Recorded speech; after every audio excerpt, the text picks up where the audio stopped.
Olá para vocês ligados no Flash Score, está começando mais um Quem é Quem no Mundial e hoje nós vamos falar da seleção do Paraguai. Temos um convidado muito especial que é o goleiro brasileiro Thales Vastovski, que atua no Rubio e que foi campeão da Copa do Paraguai recentemente pelo General Cabadeiro. Vai falar tudo sobre o futebol do Paraguai, como é atuar no Paraguai. É um prazer receber você aqui, Thales. Fala, fera, tudo bem? Como é que tá? O prazer é todo meu. Então vamos para cima, Thales. Primeiro perguntar para você, como é que é atuar no futebol do Paraguai? Você que, inclusive, eu vi suas defesas, né, nessa conquista da Copa do Paraguai, o pessoal ficou muito impressionado com a sua qualidade, chegando também no Rubio. Como é que foi para você vivenciar tudo isso e atuar, claro, no futebol do Paraguai? É um grande desafio, né? Eu vim do Brasil, eu sou do Rio Grande do Sul, sou gaúcho. Vim do Brasil sem falar espanhol, muito menos o Guarani, que é a língua oficial também aqui do Paraguai. Foi um grande desafio, um grande desafio. Obviamente, eu que venho do futebol gaúcho, me adaptei muito fácil, por ser um futebol de muita intensidade também no Sul, né? E consegui fazer um bom campeonato ano passado, consegui fazer bons jogos, consegui ter essa conquista que, para mim, a modo pessoal, eu acho que é o maior título que eu tenho na minha carreira. E é uma sensação indescritível você poder sair do seu país e poder conquistar um título tão importante num país vizinho. Eu vi que durante essa campanha você fez até uma defesa de pênalti aí, né? Que o pessoal falou que você salvou o General Cabadeiro ali naquele momento, né? Ano passado eu tive bastante jogos, eu consegui ter muitas atuações representativas aqui no Paraguai, fiquei bastante conhecido. Para mim ainda é uma novidade sair na rua e ser parado a todo momento, mas é algo muito bacana, é algo que te traz esse reconhecimento por todo o trabalho que foi desenvolvido por muito tempo, né? Agora, Thales, você vendo o futebol paraguaio de perto, vivenciando o futebol paraguaio, o que você pode falar taticamente como é o futebol paraguaio e, claro, como é a seleção paraguaia? O que você pode falar da qualidade técnica, tática? Você estava acompanhando o jogo da Champions aí recentemente, então você deve estar muito próximo da questão tática. O que você visualiza desse futebol paraguaio? O futebol paraguaio ele se assemelha muito ao futebol gaúcho, né? Um futebol de muita força, muita resistência física, muita vontade, né? Então, os jogos aqui, se você fizer uma análise, por exemplo, de GPS, todos os jogadores têm uma quilometragem muito alta por jogo, né? A Copa do Mundo para a seleção do Paraguai é algo que parou o país, porque fazia muito tempo que o Paraguai não se classificava, né? Desde a Copa da África em 2010. Eu lembro que no dia da classificação do Paraguai, que se confirmou a classificação, bom, foi festa no país inteiro.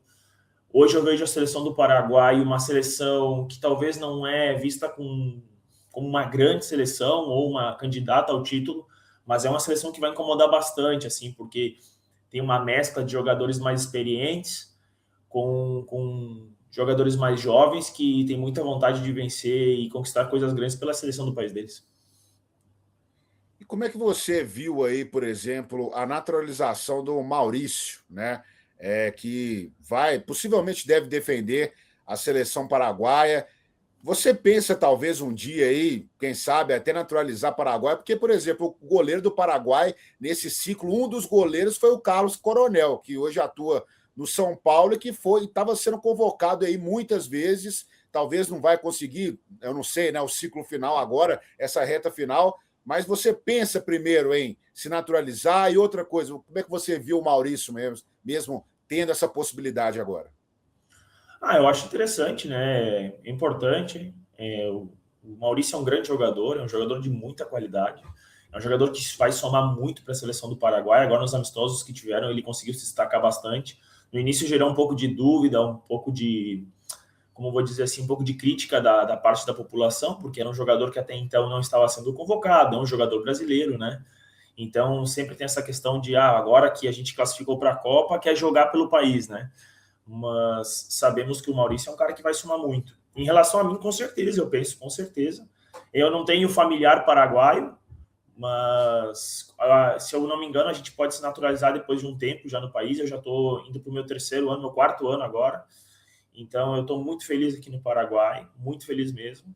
E eu não tenho a menor dúvida, assim, de que é uma ideia que passa pela cabeça, naturalizar Paraguai para quem sabe poder defender a seleção. E como é que você vê também o craque dessa seleção paraguaia? Quem que você rotula como o rosto dessa seleção paraguaia que a gente deve acompanhar na Copa do Mundo deste ano?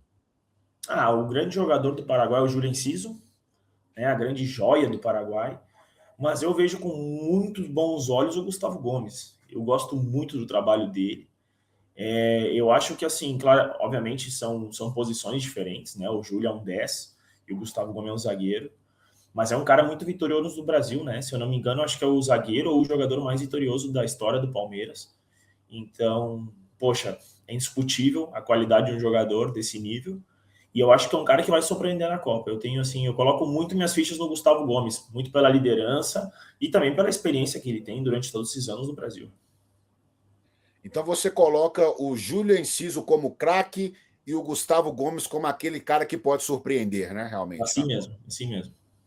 Beleza. Agora uma pergunta tática também, pelo que você tem visto. O que você acha que a seleção paraguaia talvez demorou tanto para poder voltar a uma Copa do Mundo? Foi alguma questão mesmo ali de bastidores, pelo que você presenciou, assim, de ver mesmo, acompanhar, né?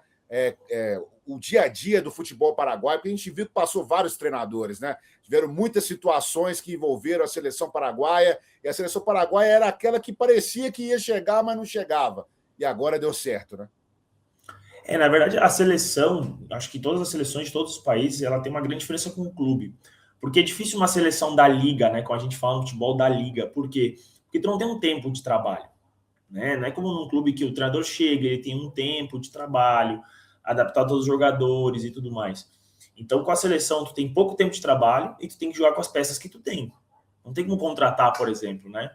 Então, eu acho que faltou isso, tá? Fazia anos já que o Paraguai batia na trave, chegava perto, mas não tinha aquela liga, não tá dando liga, vamos dizer assim. E esse treinador que veio agora é um argentino, e ele foi um cara que conseguiu fazer com que a seleção entendesse a ideia dele e entendesse a importância que era ir para o Mundial, né?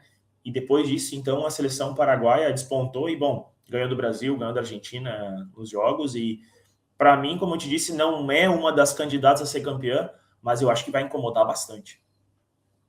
Até te pergunto isso, né? Onde você acha que o Paraguai vai chegar nessa Copa do Mundo? O grupo é Austrália, Estados Unidos e Turquia, né? Então, é o grupo que tem muita possibilidade de acontecer várias coisas, né? Onde que você acha que o Paraguai vai chegar na Copa, Thales? É difícil dizer, a Copa do Mundo é sempre uma loteria, né? Eu acho que ninguém diria que a seleção da Argentina seria a última campeã, né? Com todas as outras seleções que tinham. Porém, eu acho que chega tranquilamente a umas quartas de finais ou uma semifinal. Eu acredito muito nisso. Eu acho que é uma seleção, como eu disse, que vai surpreender pela mobilização que está tendo no país. Assim, é muito bonito sair nas ruas e ver como o pessoal abraça a seleção. É até uma sensação de um pouquinho de inveja, né? Que se perdeu um pouco nisso no Brasil, né? Hoje tu vê a população já não abraça mais tanto a seleção. Então, tu vê isso acontecendo, te remete muito às lembranças de 2010, por exemplo, que a gente tinha uma seleção que era para ter sido campeã, de 2006, né? Então, eu acho que o Paraguai vai chegar longe nessa Copa. E para aproveitar, fazer a última pergunta, você disse muito bem sobre o sentimento da população. Queria te perguntar como é que é jogar no estádio paraguaio, né? Como é que é aquela sensação da torcida mesmo? Se é uma torcida calorosa, a gente sabe que a torcida sul-americana é aquela, né, cântico o tempo inteiro, pulando, fazendo festa e tal, muito similar também ao que acontece na Argentina e em outros países aqui próximos do Brasil também. Mas como é que é viver isso dentro de campo, tendo esse carinho da torcida, né? É muito bacana. Como eu te disse, quando você é estrangeiro num país, principalmente eu que não cheguei com um status de muita fama, sempre gera dúvida, né? Sempre gera uma cobrança diferente, uma dúvida muito grande. Mas quando você consegue apresentar o seu trabalho e você consegue adquirir o respeito deles, é muito bacana, cara. O Paraguai tem uma cultura de ser muito receptivo, cara. O povo aqui é muito bacana, é um povo muito bom de se viver, muito bom. Eles te recebem da melhor maneira. No estádio mesmo, você vê assim as crianças querem estar perto de ti, os adultos querem falar com você. Você vai no mercado, você vai em qualquer lugar. Então, o estádio em si, como você disse, sul-americano, canto, a banda, né, os instrumentos, mas o que mais me chamou a atenção desde que eu cheguei no Paraguai foi o carinho com que eu fui recebido aqui. No início, obviamente, eu sofri bastante por questão de dúvida, insegurança, e por não falar espanhol, mas depois que eu consegui me adaptar, aprender a língua e ganhar esse respeito deles, hoje eu não me vejo, talvez, saindo do Paraguai. Bom, era uma pergunta também sobre isso, né? Como é que você visualiza seu futuro?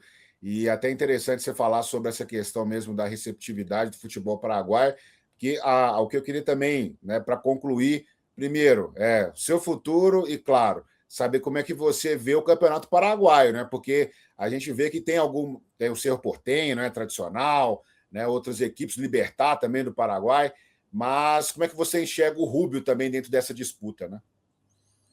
Não, o meu futuro, para ser sincero, a Deus pertence. Eu sou muito feliz aqui, mas a gente sabe que futebol é proposta, futebol é momento, é uma oportunidade, a gente nunca sabe de onde pode aparecer. Obviamente, eu também gostaria muito de voltar ao Brasil, é o meu país, a gente sente muita falta, por mais que a gente esteja bem em outro país, a gente sente falta da nossa casa, vamos por assim dizer. O Rubio não é um time pequeno, teoricamente, que está buscando uma vaga numa Copa Sul-Americana, Libertadores, para o próximo ano. Em relação às equipes grandes, que são Olímpia, Cerro e Libertad, hoje que estão mais em evidência, são equipes maravilhosas, assim, jogar contra eles é muito bom, é sempre muito prazeroso. É um sonho também poder jogar em uma dessas equipes, né? Seria um sonho particular meu. Ano passado quase acabou acontecendo. Mas, como eu disse, o destino a Deus pertence e esperamos para ver o que vai acontecer agora depois dessa janela de transferência que abre na metade do ano. Beleza, muito obrigado, viu, Thales, pela entrevista. Você já está preparado aí para virar comentarista aí no futuro. Acho que você destrinchou muito bem aí a seleção paraguaia e o sentimento de jogar no futebol paraguaio. Muito obrigado mais uma vez, te desejo sorte aí na carreira, Thales. Eu que agradeço a oportunidade, é um prazer estar falando com vocês. Obrigado pelo elogio, é uma vontade que eu tenho no futuro também, quem sabe, depois que a gente parar de jogar. E mais uma vez, muito obrigado e que Deus abençoe. Valeu, muito obrigado. Então é isso, pessoal. Um abraço para vocês.